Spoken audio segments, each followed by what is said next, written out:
सभापति जी, जय भीम।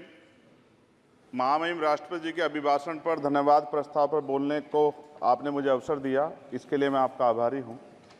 सभापति महोदय, सर्वप्रथम मैं बहुजन समाज में जन्मे सभी संतों, गुरुओं, महान पुरुषों को नमन करता हूं, जिनमें महात्मा ज्योतिबा फूले, डॉक्टर बाबा साहब अम्बेडकर और मान्यवर काशीराम साहब को मैं याद भी करता हूं आज के दिन पर।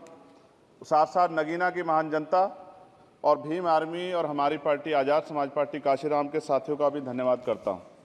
इसके बाद अपने कुल गुरु जगत गुरु सदगुरु रविदास जी महाराज को भी मैं नमन करता हूं, जिन्होंने दुनिया को लगभग 600 साल पहले बेगमपुरा शहर के रूप में दुनिया का सबसे महान लोकतांत्रिक दर्शन दिया। अध्यक्ष महोदय, माननीय सभापति जी, 14 अगस्त 1947 को ये देश अंग्रेजों के अधीन था। 15 अगस्त 1947 को हम लोग आज़ाद हुए। 16 अगस्त 1947 को देश आज़ादी में था, लेकिन धन धरती राजपाट में बंटवारा नहीं हुआ। जो साधन संसाधन थे उनमें बंटवारा सही रूप से न होने के कारण एक बहुत बड़ी आबादी सुविधाओं से वंचित और सम्मान से वंचित रह गई। उनको सम्मान देने के लिए और अंतिम व्यक्ति तक सुविधाएं पहुंचे, इसके लिए लोकतंत्र की व्यवस्था हुई। लेकिन आज़ादी के 70 साल बाद भी हम कहाँ खड़े हैं, इस पर ये चिंता का विषय है। मैं मानता हूं कि सामाजिक न्याय तभी होगा माननीय सभापति जी, जब जातीय जनगणना पूरी होगी और जातीय जनगणना कराई जाएगी और साथ साथ संख्या के आधार पर आरक्षण जो है वंचित वर्गों का बढ़ाया जाएगा। उसके साथ साथ जब राष्ट्रपति जी अभिभाषण पर बात रख रही थी तो उन्होंने शहरी और ग्रामीण क्षेत्रों के विकास की बात कही और ये भी कहा कि दुनिया में सबसे उत्तम शहर हमारे यहाँ बने।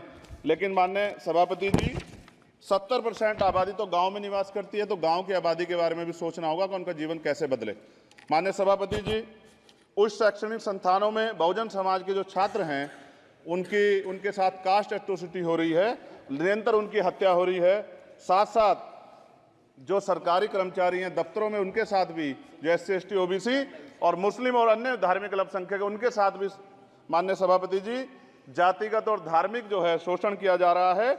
इसलिए मेरी मांग भी है कि पुरानी पेंशन को भी अध्यक्ष जी बहाल किया जाए। जो कर्मचारी देश की सेवा में लगे हैं उनका भी सम्मान होना चाहिए।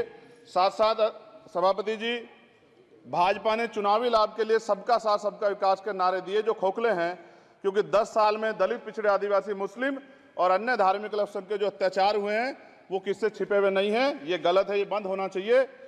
सभापति महोदय जी, महामहिम राष्ट्रपति जी के अभिभाषण में निजी क्षेत्रों में SC ST OBC को रिजर्वेशन देने का कोई उल्लेख नहीं हुआ है, जो कि आज चर्चा का विषय, क्योंकि 98% प्राइवेट सेक्टर है, 2% सरकारी सेक्टर है, तो 98% प्राइवेट सेक्टर में भी हमारी हिस्सेदारी की बात होनी चाहिए। माननीय सभापति जी, आशा कार्यकर्ताओं, आंगनबाड़ी वर्करों, भोजन माताओं के वेतन वृद्धि पे भी कोई उल्लेख नहीं हुआ है, वो भी अभी नंगे, उन पर भी सोचना पड़ेगा। माननीय सभापति जी, जिस क्षेत्र से मैं चुन के आऊँ नगीना से, वो बहुत पिछड़ा क्षेत्र है। उस क्षेत्र में कोई विशेष आर्थिक पैकेज नहीं दिया गया, रोजगार की सेवाएं नहीं है, नौजवान पलायन करता है। IIT, IIM, एम्स, केंद्रीय विद्यालय आदि शिक्षा में और चिकित्सा संस्थानों की स्थापना होनी चाहिए, जो कि नहीं है। और माननीय सभापति जी, मानसून सत्र आ गया है, मेरा क्षेत्र बाढ़ से बहुत प्रभावित है, इसलिए मैं आपसे आग्रह करूंगा कि वहां के लोगों को बाढ़ से निजात दिलाई जाए। माननीय सभापति जी, चीन हमें आंख दिखा रहा है और लगातार हमारे देश की सीमाओं में घुसपैठ कर रहा है, इसलिए अग्निवीर योजना को हटाकर पुनः सेना भर्ती शुरू की जाए और साथ साथ भारत की सबसे प्राचीन व बहादुर रेजिमेंट में से एक चमार रेजिमेंट को पुनः बहाल करा जाए, ऐसा भी मेरा आपसे आग्रह है।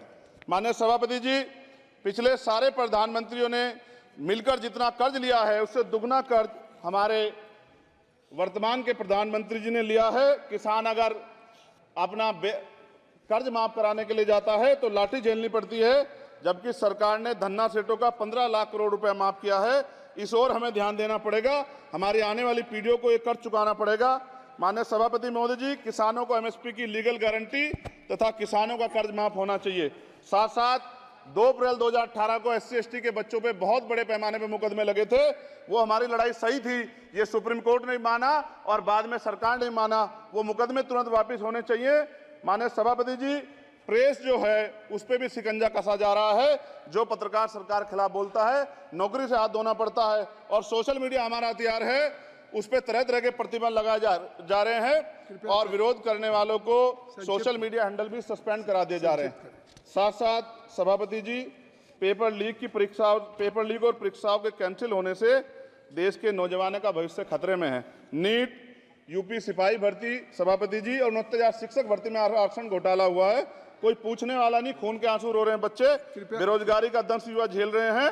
इसलिए मेरा आग्रह है कि युवाओं के लिए कृपया समाप्त करें चंद्रशेखर जी। माननीय सभापति जी, मैं पहली बार बोल रहा हूं, आप कहेंगे मैं बैठ जाऊंगा, मैं आपकी बात, मैं संवैधानिक मर्यादा का पालन करूंगा, मगर हम तो माननीय सभापति जी सुन ही रहे हैं। आप बोलिए, 1 मिनट। धन्यवाद। 1 मिनट और बोलिए। अध्यक्ष सभापति जी, नारी सम्मान की बात करने वाली सरकार, हमने मणिपुर देखा सर, हमने पहलवान बेटियों का हर्ष देखा सर, और हमने सर हाथरस की बेटी का हर्ष देखा सर, और हाथरस के परिवार को जो वादा किया था सरकार ने वो भी पूरा नहीं किया।